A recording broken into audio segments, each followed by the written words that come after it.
السلام علیکم دوستو، یہ ہے U T V horror stories اور میں ہوں سرش ملک۔ آج کی کہانی ایک بھٹکتی روح کے بارے میں ہے۔ یہ کہانی بہت ڈراؤنی اور بالکل سچی ہے، تو کہانی سنتے ہیں رومیسا کی زبان۔ اس نے پردہ ہٹا کر کھڑکی سے باہر جھانکا۔ سامنے نظر آنے والے منظر کو دیکھتے ہی اسے جھرجھری سی آ گئی۔ چاند کی ہلکی سی روشنی میں رہائشی علاقے میں موجود ایک پلاٹ پر قائم چھوٹا سا قبرستان بہت عجیب لگ رہا تھا۔ رومیسا نے گھبرا کر کھڑکی کا پردہ چھوڑ دیا۔ ویسے بھی آج نوید کی نائٹ ڈیوٹی تھی، ایسے میں گھر کی تنہائی اور کچھ دیر پہلے دیکھا گیا منظر اس کی گھبراہٹ میں مزید اضافہ ہونے لگا۔ اس نے گھڑی میں ٹائم دیکھا، ابھی صرف 12 بجے تھے۔ آج مالا واک کرنے اوپر نہ آئی تھی، ورنہ اس کا وقت اچھا گزر جاتا تھا۔ ویسے بھی جب سے سرد موسم کی اندھیری راتیں شروع ہوئی تھی، مالا اوپر کم ہی آتی تھی، کیونکہ اسے سردیاں کچھ زیادہ پسند نہیں تھی، جبکہ رومیسا تو اس سرد موسم کی دیوانی تھی۔ تھوڑی دیر بستر پر بیٹھ کر اس کا خوف کچھ کم ہو گیا۔ اس نے کمرے سے نکل کر باہر جھانکا تو اماں ہاجرہ اپنے کمرے میں جا کر سو چکی تھی۔ رومیسا نے کافی میکر نکالا، لاؤنج میں رکھا، ٹی وی چلایا۔ ٹی وی کی آواز نے گھر میں پھیلی خاموشی کو توڑ دیا۔ وہ نہایت اطمینان کے ساتھ کافی بنا کر ٹی وی کے سامنے آ بیٹھی، جہاں پر کوئی ٹاک شو چل رہا تھا۔ ٹی وی دیکھتے دیکھتے اسے ٹائم کا پتہ ہی نہیں چلا اور وہ وہیں صوفے پر سو گئی۔ رومیسا کی 6 ماہ قبل شادی ہوئی تھی اور وہ رخصت ہو کر نوید عالم کے ساتھ اسی فلیٹ میں رہ رہی تھی، جبکہ نوید ایک گورنمنٹ آفیسر تھا۔ یہی سبب تھا کہ وہ اپنا آبائی گھر کرائے پر دے کر خود یہاں شہر کے ایک مہنگے علاقے کے لگژری فلیٹ میں رہائش پذیر تھے، جہاں رومیسا کو اور تو کوئی مسئلہ نہیں تھا سوائے اس خالی پلاٹ کے جو اس کے بیڈ روم کی کھڑکی کے عین سامنے تھا۔ اس پلاٹ کے چاروں طرف باؤنڈری وال کے علاوہ ایک بڑا سا گیٹ بھی تھا۔ اس پلاٹ کے اندر چھوٹی چھوٹی قبریں تھیں۔ اماں ہاجرہ نے بتایا تھا کہ ہندوؤں کے دور کا قدیم قبرستان ہے، چونکہ یہ علاقہ پہلے آباد نہیں تھا، لہٰذا قبرستان بنا دیا گیا تھا، مگر وقت اور ضرورت کے ساتھ بڑھتی ہوئی آبادی کی وجہ سے قبرستان کے آس پاس کئی منزلہ بلڈنگیں بن گئی ہیں، مگر اس پلاٹ پر موجود قبرستان آج بھی اپنی جگہ موجود تھا۔ یہ قبرستان کم از کم رومیسا کو ضرور پریشان کر رہا تھا، جبکہ اماں ہاجرہ اور نوید کو اس سے کوئی مسئلہ نہیں تھا اور نہ ہی بلڈنگ میں کسی اور کو اس سے کوئی پرابلم تھا، اس لیے رومیسا بھی خاموش ہی تھی۔ اسے لگتا تھا کہ شاید اس کی پریشانی خود ساختہ ہے، ورنہ دوسرے لوگوں کو کوئی پرابلم نہ تھی کہ رہائشی علاقے میں یہ قبرستان ہے۔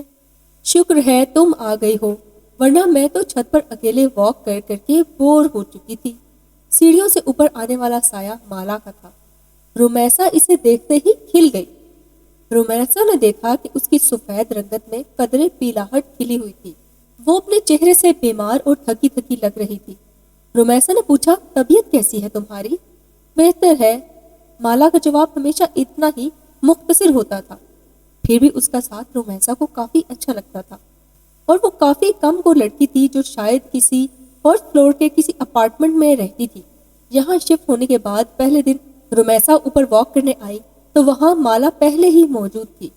دبلی پتلی سی لمبے بالوں والی یہ لڑکی رومیسا کو دوستی کے لیے اچھی لگی، مگر ان دونوں کی دوستی صرف چھت تک ہی محدود تھی۔ نہ کبھی مالا نے اسے اپنے گھر آنے کی دعوت دی اور نہ ہی رومیسا نے اسے اپنے ساتھ نیچے جانے کی آفر کی۔ وجہ شاید ٹائم تھا جو اوپر واک کرنے کے دوران اتنا زیادہ ہو جاتا تھا کہ رومیسا کو اسے اپنے گھر لے جانا اچھا نہ لگا۔ مونگ پھلی کھاؤ گی؟ واک کے دوران رومیسا اپنے ہاتھ میں پکڑا گرم مونگ پھلی کا لفافہ اس کی جانب بڑھاتے ہوئے بولی، سوری میں مونگ پھلی نہیں کھاتی۔ عجیب لڑکی ہو تم یار، کچھ بھی نہیں کھاتی، نہ مونگ پھلی، نہ ریوڑی، نہ ہی کوئی ڈرائی فروٹ، یہاں تک کہ بھنے ہوئے چنے بھی نہیں کھاتی۔ رومیسا جب بھی اسے کوئی کھانے کی چیز دیتی تو وہ ہمیشہ انکار کر دیتی۔ رومیسا کو احساس ہوا کہ مالا شاید ہندو ہے، اس لیے کسی مسلمان کے ہاتھ کا کچھ نہیں کھاتی، کیونکہ اس کے نام سے بھی ظاہر تھا کہ وہ ہندو ہی ہو سکتی ہے۔ اس نے اتنے ماہ میں آج تک مالا سے کبھی اس کے مذہب کے بارے میں کوئی سوال نہیں پوچھا تھا، کیونکہ اسے اچھا نہیں لگتا تھا۔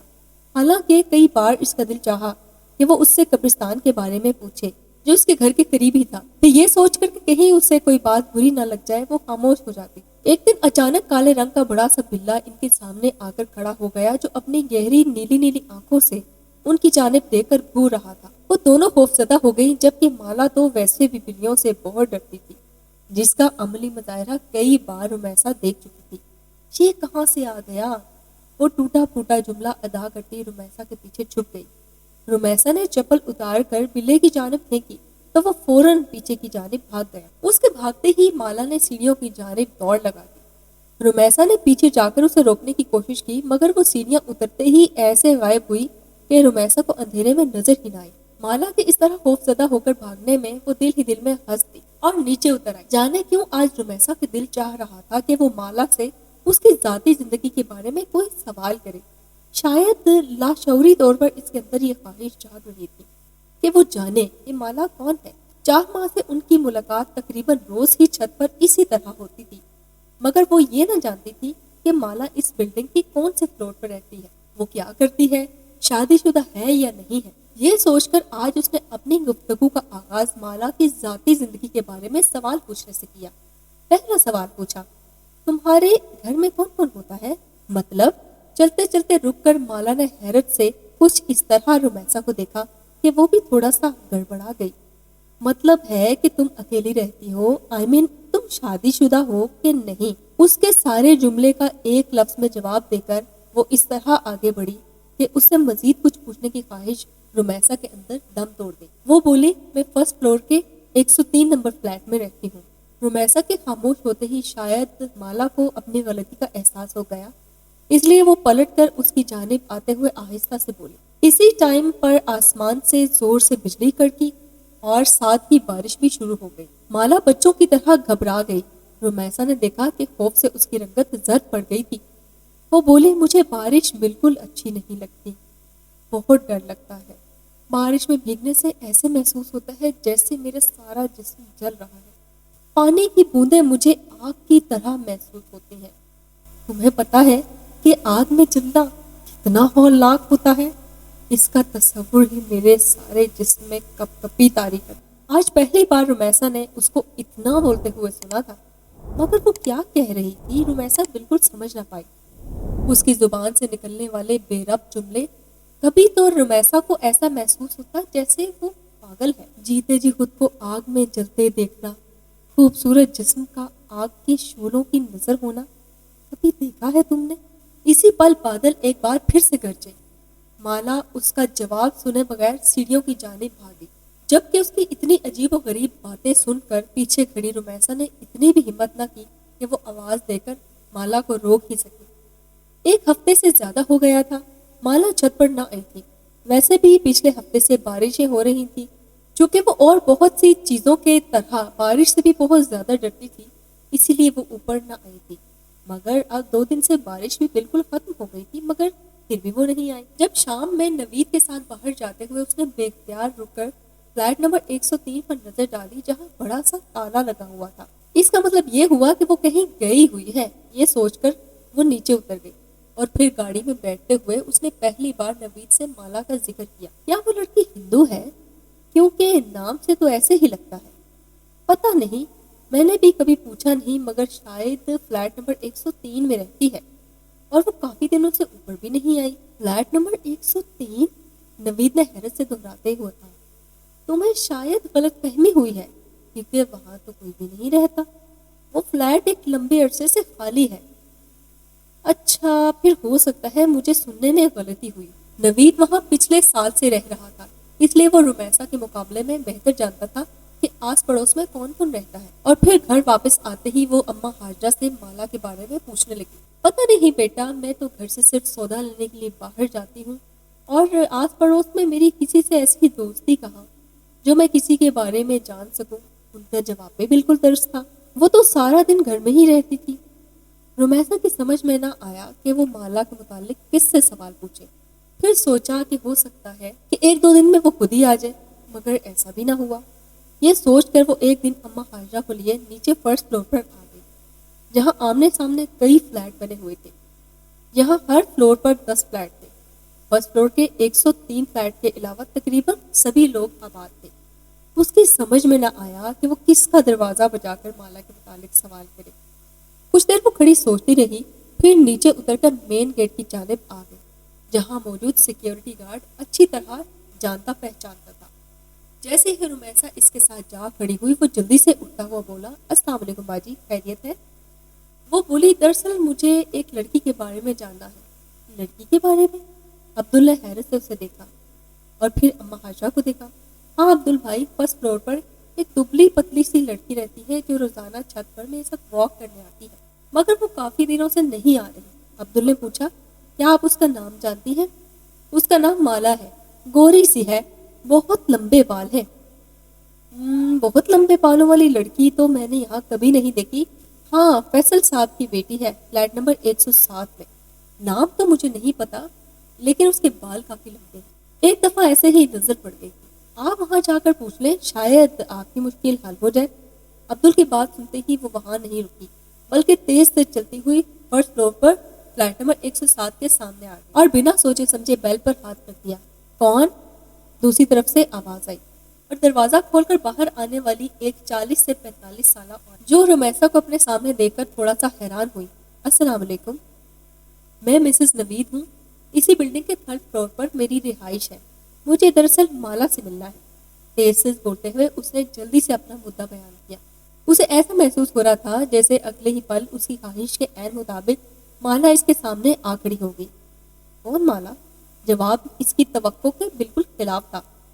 اب رمیسا کی سمجھ میں نہ آیا کہ وہ کیا کہے۔ ایک 16-17 سال کی لڑکی اس عورت کے قریب آ کھڑی ہوئی۔ رمیسا نے دیکھا کہ اس کے لمبے سیاہ بال تھے، مگر ظاہر ہے وہ مالا نہیں۔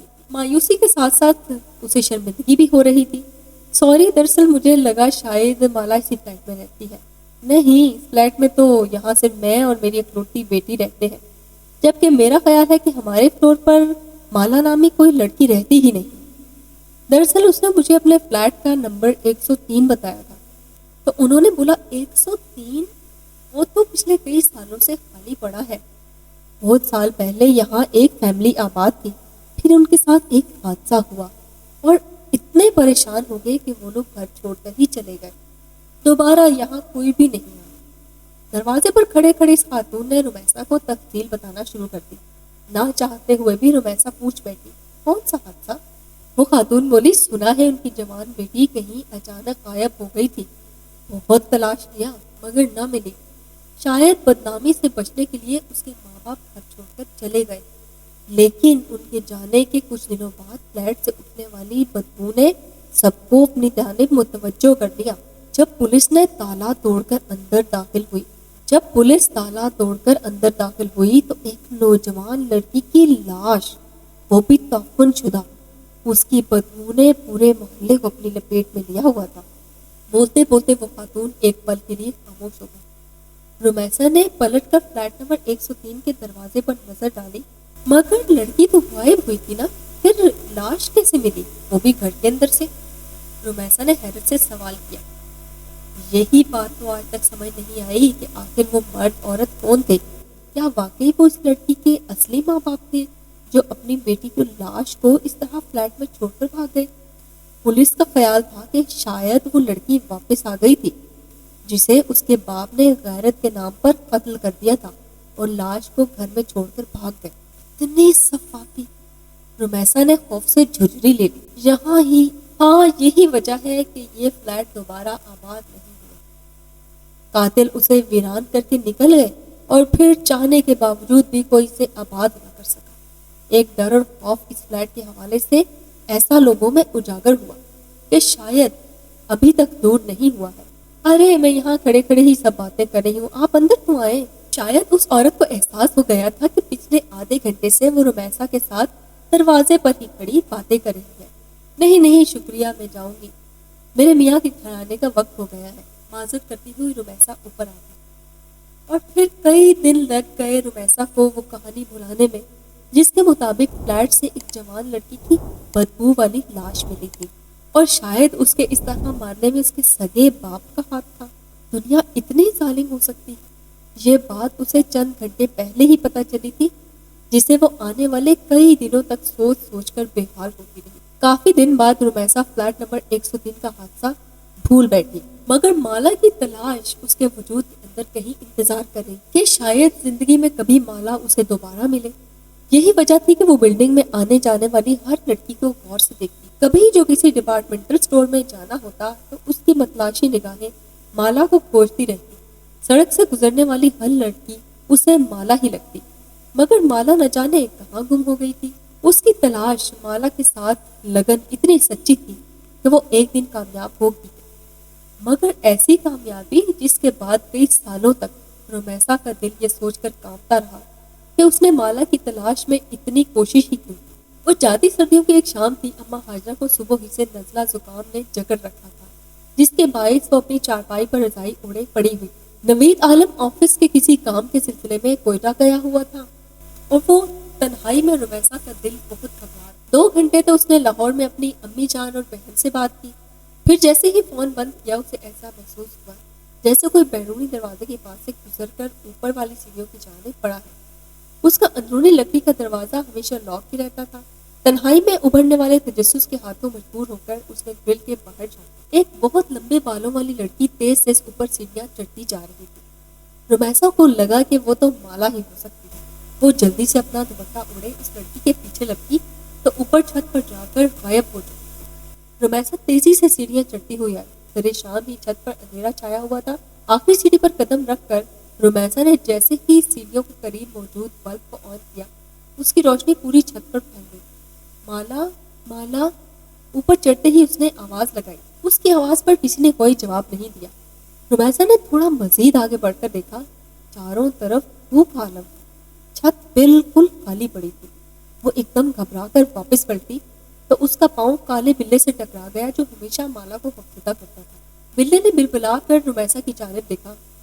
اس کی چمکتی موٹی کانچ جیسی آنکھوں نے اسے ڈرا دیا اور وہ نیچے بھاگ گئی. کانپتے ہاتھوں سے گرل کا لاک کھولا تو سامنے ہی اماں حاجرہ کھڑی تھی. بیٹا تم کہاں چلی گئی تھی؟ نوید صاحب کا فون آیا تھا، تمہاری خیریت پوچھ رہے ہیں. انہیں فون کر کے جواب دے دو.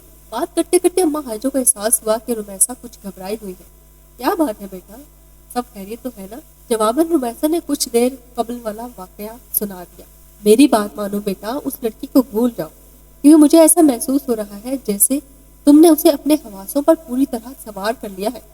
وہ تمہارے خیالوں سے نکل کر ایک شکل میں ڈھل گئی ہے جو تمہیں ہر وقت یہاں وہاں دکھائی دے رہی ہے.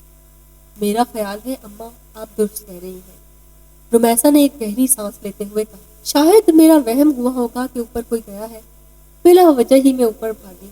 شاید دماغ خراب ہو گیا ہے میرا. اور رات کے کھانے تک وہ شام کا واقعہ بالکل بھول چکی تھی. کھانا کھا کر اس نے نوید سے فون پر بات کی. پھر کافی بنا کر ٹی وی کے سامنے آ بیٹھی. جب اسی پل باہر ہلکی ہلکی بارش شروع ہو گئی. رومیسا کافی کا کپ لے کر اپنے کمرے میں موجود کھڑکی کے سامنے آ گئی. ابھی اس نے پردہ ہٹا کر باہر دیکھا ہی تھا کہ اسے محسوس ہوا کہ سامنے والے قبرستان کے بیچوں بیچ کوئی کھڑا ہے. وہ جلدی سے کھڑکی کی آڑ میں ہو گئی. شاید کوئی چور یا ڈاکو ہوگا یا پھر کوئی غریب کچرا چننے والا بچہ جو شاید بارش سے پناہ لینے کے لیے رات کے اس پل قبرستان میں داخل ہو گیا تھا. ایسے ہی وقت گزاری کے طور پر رومیسا اسے دیکھتی رہی. جب وہ سایہ آہستہ آہستہ چلتا ہوا قبرستان سے باہر آیا، رومیسا نے دیکھا کہ وہ تو ایک لڑکی تھی جو دھیرے دھیرے چلتی روڈ پر لگے پیلے بلب کے نیچے آ کر کھڑی ہو گئی. لمبے سیاہ بال اس کی پشت پر پھیلے ہوئے تھے. وہ یقیناً مالا تھی جو کہ رومیسا کا وہم ہرگز نہیں تھا. اس نے جلدی سے کھڑکی کھول کر نیچے جھانکا تاکہ مالا کو آواز دے کر اپنی طرف متوجہ کر سکے. لیکن اس کی آواز دینے سے قبل ہی مالا نے بجلی کے کھمبے کے پاس کھڑے ہو کر اوپر دیکھا. اتنی دور سے بھی رومیسا کو لگا کہ مالا اس کو دیکھ کر مسکرا رہی ہے، لیکن وہ کوئی ایسی ویسی مسکراہٹ نہیں تھی. اس کی مسکراہٹ میں نہ جانے ایسا کیا تھا کہ رومیسا خوفزدہ ہو کر تھوڑا پیچھے ہو گئی. جبکہ اسی پل مالا پلٹی اور سست قدمی سے قبرستان کے اندر داخل ہو. اس کے اندر داخل ہوتے ہی فضا میں پھیلا اندھیرا مزید گہرا ہو گیا. رومیسا نے آنکھیں پھاڑ پھاڑ کر چاروں طرف دیکھا تو قبرستان بالکل خالی تھا. اوف میرے خدا! خوف کی ایک جھجھری نے اسے اپنی لپیٹ میں لے لیا. وہ کھڑے کھڑے زمین پر گر گئی. زمین پر گرتے ہی مالا کے الفاظ اس کے کانوں میں گونج رہے تھے. بارش کی بوندیں میرے جسم پر آگ کی طرح برستی ہیں. تم نے کبھی کسی کو جلتے ہوئے دیکھا ہے؟ جلنے کی تکلیف اور اس کے ساتھ رومیسا. جب اسے ہوش آیا تو اس کی امی اور نوید عالم دونوں ہسپتال میں اس کے پاس موجود تھے. یہ دوبارہ کر دیں گے وہ کھڑے کھڑے زمین پر گر گئی۔ زمین پر گرتے ہی مالا کے الفاظ اس کے کانوں میں گونج رہے تھے، بارش کی بوندیں میرے جسم پر آگ کی طرح برستی ہیں۔ تم نے کبھی کسی کو جلتے ہوئے دیکھا ہے؟ جلنے کی تکلیف کیا ہوتی ہے تمہیں پتا ہے؟ اپنے سارے جسم کو جلتا ہوا دیکھنا کیسا لگتا ہے؟ کیا تکلیف ہوتی ہے یہ جانتی ہو تم؟ اور رمیسا بے ہوش ہو گئی۔ جب اسے ہوش آیا تو اس کی امی اور نوید عالم دونوں ہسپتال میں اس کے ساتھ کھڑے تھے۔ بقول نوید کے رمیسا ایک ہفتے کے بعد ہوش میں آئی۔ وہ کیوں بے ہوش ہوئی تھی یہ چاہ کر بھی وہ کسی کو بتا نہیں سکتی تھی، مگر اس کی حالت کے پیش نظر نوید نے اپنا گھر تبدیل کر لیا اور زندگی میں دوبارہ کبھی وہ لوگ اس طرف نہیں گئے جہاں آخری بار مالا کو دیکھا گیا تھا۔ مالا کون تھی؟ کہاں رہتی تھی؟ یہ سب جاننے کی خواہش دم توڑ گئی تھی، یا شاید وہ جان گئی تھی کہ مالا کی اصل حقیقت کیا ہے۔ وہ جان گئی تھی کہ یہ وہی لڑکی ہے جس کو شاید اس کے اپنے باپ نے ہی قتل کر دیا تھا۔ مالا شاید یہ بتانا چاہتی تھی کہ اس کے باپ نے اسے آگ سے جلا کر مارا تھا، اسی لیے وہ آگ سے جلنے کی تکلیف کے بارے میں بار بار بتاتی تھی۔ شاید وہ یہ بتانا چاہتی تھی کہ اس کے ساتھ کتنا ظلم ہوا تھا۔ رمیسا سے دوبارہ نہ ملنے کی وجہ یہ تھی کہ مالا کو معلوم ہو گیا تھا کہ سب نے اسے بتا دیا ہے کہ مالا ایک مردہ لڑکی ہے اور اب اس کی بھٹکتی ہوئی روح روزانہ چھت کے چکر لگاتی ہے۔ اگر زندگی میں آپ کے آمنے سامنے کوئی ایسی ہی بھٹکتی روح آ جائے اور بعد میں آپ کو معلوم ہو جائے کہ وہ زندہ نہیں ہے تو اس کو دوبارہ ڈھونڈنے کی کوشش نہ کیجیے گا، ورنہ آپ کے ساتھ بھی وہی سب ہو سکتا ہے جو رمیسا کے ساتھ ہوا۔ رمیسا کی قسمت اچھی تھی کہ اس کی جان بچ گئی تھی، ورنہ اس سے بھی زیادہ برا ہو سکتا ہے۔ کہانی سننے کا شکریہ۔ اگر آپ کو کہانی پسند آئی ہو تو ہماری کہانی کو لائک کرنا اور چینل کو سبسکرائب کرنا نہ بھولیے گا۔ میں پھر آؤں گی کسی ڈراؤنی کہانی۔